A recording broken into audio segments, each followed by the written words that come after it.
Sare, wali Mas Sare. Bab 3600 Pengusaha Kaya Sendayu. Hari pertama Ye Chong di Zitenbufeng AI Technology Co. Ltd. berakhir seperti ini, dan tidak ada hal menyenangkan yang terjadi. Sebaliknya, ekspresi Song Wen dan Chen Yatai membuatnya tidak bisa berkata-kata. Setelah pulang kerja, dia mengabaikan Pua Chen Yatai dan langsung meninggalkan kantor. Tepat ketika Ye Chong hendak meninggalkan perusahaan, Ban Hu meneleponnya. Ye Chong masih mengakui efisiensi pekerjaan Ban Hu. Sebelumnya, Ye Chong meminta Ban Hu untuk membantu mencari tempat tinggal, dan dia secara khusus mengatakan bahwa akan baik-baik saja jika itu biasa saja. Alhasil, Macan Tutul butuh waktu seharian untuk menemukannya. Sepertinya dia tidak akan terlalu santai. Ternyata Ban Hu mengetahui bahwa Ye Chong telah datang ke Gaowan. Jadi dia secara khusus mencari teman di sini dan membiarkan Ye Chong tinggal di rumah teman itu untuk sementara. Ye Chong, pergi saja. Temanku sangat ramah. Kamu akan tahu kapan kamu pergi ke sana. Suara Ban Hu di telepon memiliki sedikit misteri. Ye Chong juga tidak bisa tertawa atau menangis. Kemudian, Ye Chong mengikuti alamat yang diberikan oleh Ban Hu dan sampai di area mansion.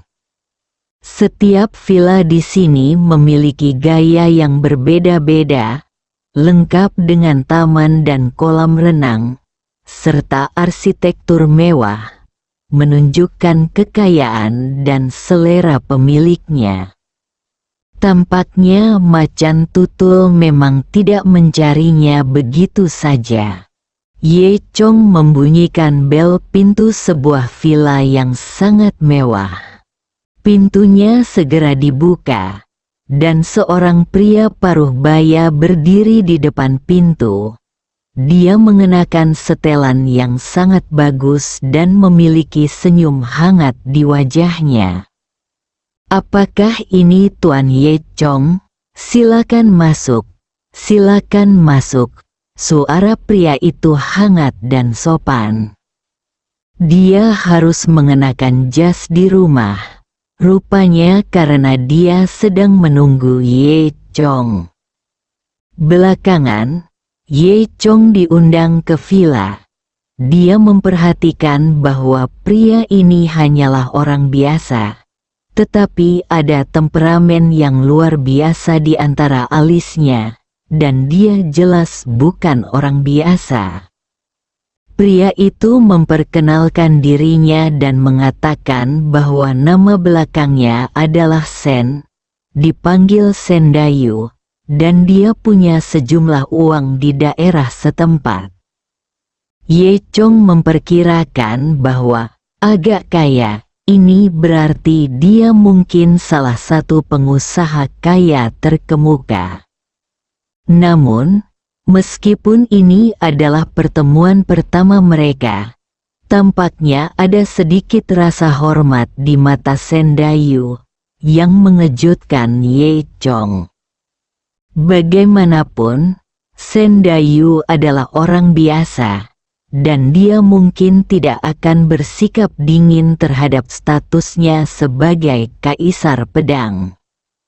Saya tidak tahu bagaimana harimau berbintik tak dikenal itu memperkenalkan dirinya. Sendayu dengan hangat mengundang Ye Chong untuk duduk, dan kemudian memerintahkan para pelayannya untuk menyajikan teh. Dia duduk di hadapan Ye Chong dan berkata sambil tersenyum, "Tuan Ye Chong, saya mendengar Tuan Harimau Berbintik berbicara tentang Anda. Anda adalah temannya, yaitu tamu terhormat saya. Saya juga punya villa di sini, jadi saya bisa melakukannya itu ketika aku punya waktu luang. Jika kamu punya waktu, aku akan memberikannya kepadamu. Ye Chong tidak bisa tertawa atau menangis. Meskipun dia orang kaya, dia tidak akan memberinya villa begitu dia bertemu dengannya. Namun, mengapa Ye Chong berani memintanya? Dia segera melambaikan tangannya dan berkata, "Tuan Sen, ini terlalu merepotkan. Saya bisa mencari tempat tinggal." Sen Dayu bersikeras, "Tuan Ye Chong, jangan sopan. Saya masih punya sejumlah uang di kota ini. Dan hal kecil ini tidak ada artinya bagi saya. Terima saja villa ini." Pada akhirnya, Ye Chong gagal, dan Sen Dayu pun menyerah, membiarkan Ye Chong tetap di sana terlebih dahulu. Kemudian, Sen Dayu menolak menyerah dan bersikeras memberi Ye Chong sebuah mobil sport. Setelah itu, kedua orang itu mengobrol. Baru kemudian Ye Chong menyadari bahwa nenek moyang Sen Dayu sebenarnya adalah Sen Sanwan, seorang pengusaha terkenal dari dinasti sebelumnya. Tidak heran dia begitu kaya. Sen Sanwan adalah tokoh legendaris di dinasti sebelumnya. Dikatakan bahwa dia sekaya siapapun di negara ini dan mendominasi wilayah setempat. Ye Chong tidak menyangka bahwa dia akan dihubungkan dengan cara ini dengan keturunan tokoh yang hanya dia pelajari di buku sejarah. Sen Dayu melihat ekspresi terkejut Ye Chong dan berpikir dia takut. Jadi, Sen Dayu tersenyum dan berkata, "Tuan Ye Chong, jangan gugup. Sen Sanwan dan saya hanyalah saudara jauh, dan setelah beberapa generasi, keluarga Sen kami telah lama kehilangan kejayaannya." Ye Chong tersenyum dan tidak berkata apa-apa. Setelah itu, Sen Dayu mengirim orang untuk membersihkan villa di sana. Sen Dayu kemudian mengusulkan untuk memberi Ye Chong jam tangan khusus senilai puluhan juta. Tapi Ye Chong dengan tegas menolak. "Tuan Sen, Anda telah banyak membantu saya. Saya tidak dapat menerima hadiah apapun lagi dari Anda." Sikap Ye Chong tegas. Sen Dayu tersenyum tak berdaya. "Baiklah, Tuan Ye, mengetahui bahwa Anda adalah orang yang berprinsip, saya tidak akan memaksakannya lagi."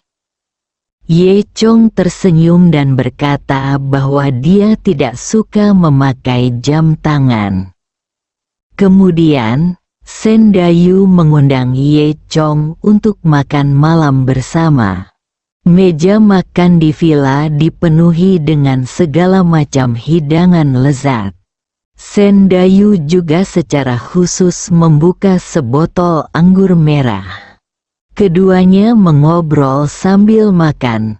Sen Dayu bertanya kepada Ye Chong tentang pekerjaannya di perusahaan, dan Ye Chong juga sempat membicarakannya.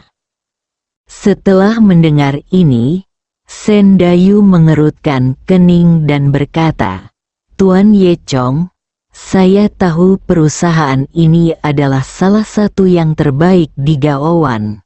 Namun, perusahaan atas nama saya juga bagus.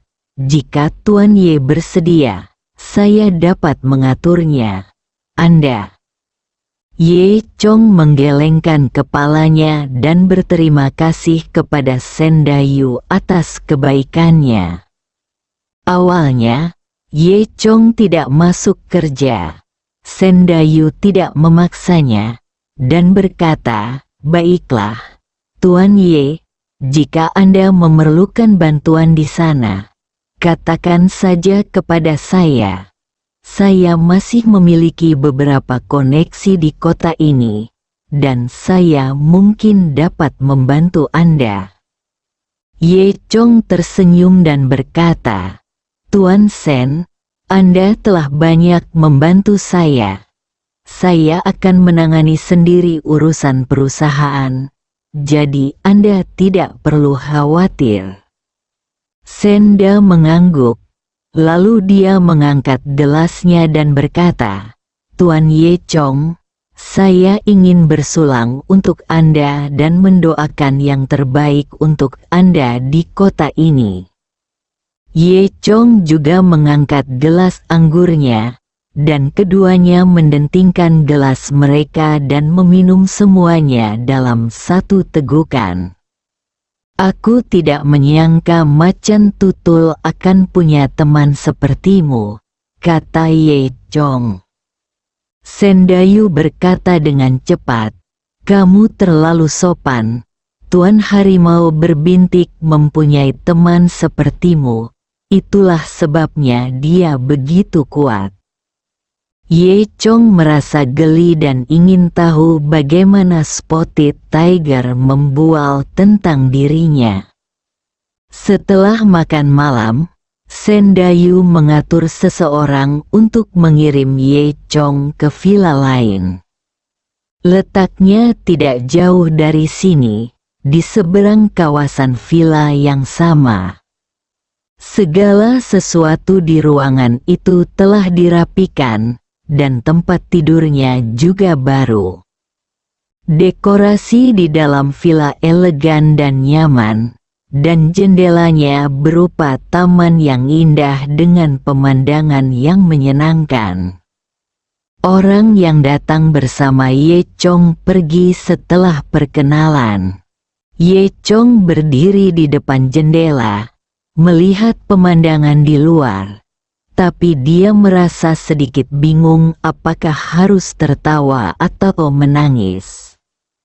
Dia tidak menyangka setelah sampai di Gaowan, dia tiba-tiba pindah ke sebuah villa besar. Tapi semua ini karena pengaturan Macan Tutul. Sepertinya dia harus diberi imbalan saat dia kembali. Segera, malam tiba. Ye Chong sedang berbaring di tempat tidur. Kepalanya bersandar pada lengannya. Banyak berpikir, sepanjang hari ini, Ye Chong tidak merasakan sesuatu yang aneh di perusahaan di mana dia tidak bisa bergerak. Apakah lampu pemicu jiwa benar-benar ada hubungannya dengan perusahaan ini? Ye Chong berpikir sejenak dan merasa bahwa dia masih harus menghubungi manajemen senior perusahaan, sehingga dia dapat mengetahui sesuatu. Bersambung.